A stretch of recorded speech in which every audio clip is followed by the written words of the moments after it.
Sarap talagang kumain. Lalo na kapag paborito mo yung ulam.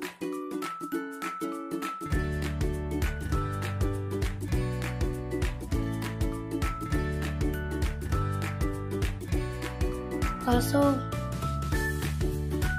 pag sakit ng tiyan at di natunawan, delikado. Buti na lang, nandyan ang number 1 kaagapay ng ating tiyan, ang Yakult.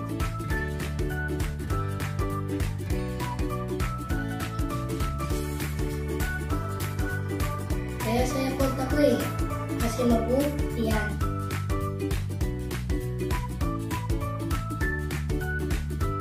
Huwag kalimutan ang tiyan. Pay attention to your digestion.